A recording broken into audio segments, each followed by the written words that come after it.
नमस्कारम दोस्तों, आज हम भगवान बुद्ध के जीवन की उस घटना पर चर्चा करते हैं जब वो पहली बार बुद्धत्व को उपलब्ध होने के बाद में किसी के सामने निरुत्तर हुए, उत्तर नहीं दे पाए।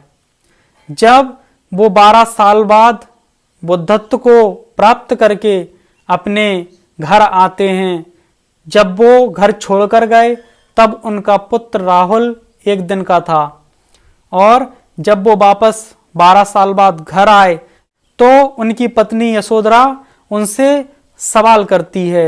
वो पहला सवाल करती है कि आपको यदि जाना ही था तो आप मुझे बताकर क्यों नहीं गए? आपने मेरा अपमान किया है, आपने मेरे विश्वास का अपमान किया है। क्योंकि मैं छत्राणी हूं और कोई छत्री युद्ध पर जाता है तो वह हंस करके उसे तिलक करके भेजती है। आपको एक बार तो ये जानना था कि मैं आपको हंस करके विदा करती हूं या नहीं करती हूं।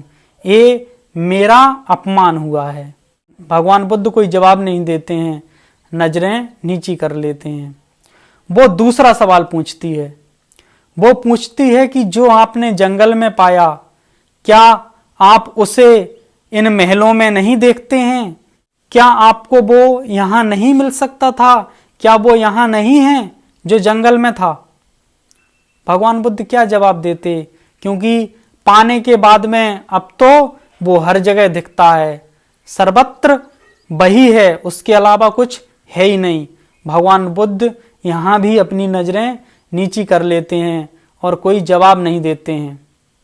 तो यशोधरा और बौखला जाती है और वो अपने पुत्र राहुल का हाथ खींचकर उनके सामने खड़ा कर देती है और कहती है कि यही पुत्र था जिसको आप एक दिन का छोड़कर चले गए थे। और राहुल से कहती है कि तू अपने पिता से अपनी वसीयत मांग ले, इनसे अपना अधिकार मांग ले। वो कुछ और कहना चाह रही थी लेकिन वो अपने ही प्रश्न में उलझ गई। भगवान बुद्ध के पास तो कुछ था नहीं देने को, वो तो सब कुछ त्याग चुके थे। अब कौन सी वसीयत देते, क्या देते?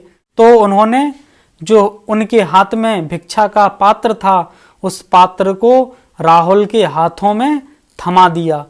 बोले यही मेरी विरासत है और सन्यासी की विरासत सन्यास ही होती है, इसलिए मैं इसे सन्यास देता हूं।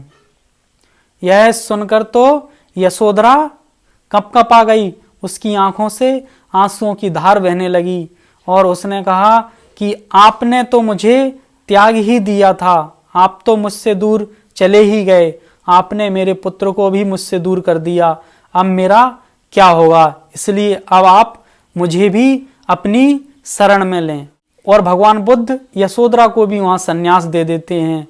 इसके बाद में दोस्तों यशोधरा का कहीं कोई जिक्र नहीं आता है। वो ऐसी भिक्षुणी हुई जिसका अता पता ही नहीं चला कि वो बुद्ध की पत्नी थी। वो उन भिक्षुणियों में ही ऐसी रम गई जिसने कभी ये एहसास नहीं होने दिया उन्हें कि वो भगवान बुद्ध की यशोधरा है, उनकी पत्नी है। उसने भी अपने आप को पूरी तरह से मिटा दिया। तो ये होता है दोस्तों अंतर जगत की यात्रा में कि बाहर का सब कुछ मिटता चला जाता है और जो यथार्थ है वो प्रकट होता चला जाता है। और किसी व्यक्ति को पत्थर की जगह पर हीरा दे दो तो उसे त्याग नहीं कहेंगे, उसे उपलब्धि कहेंगे। ऐसे ही हमें जब इन सांसारिक सुखों से भी बड़ा कोई सुख मिल जाता है, जब कोई हमें हीरा मिल जाता है तो छोटे छोटे एक कंकड़ पत्थर छोड़ने में हमें कोई दुख नहीं होता, इन्हें त्यागना नहीं पड़ता, ये स्वतः ही छूट जाते हैं। धन्यवाद। यदि आपको ये वीडियो पसंद आया हो तो कृपया कर इस चैनल को सब्सक्राइब करें और इस वीडियो को धर्म लाभ के लिए अधिक से अधिक लोगों तक शेयर करें। धन्यवाद।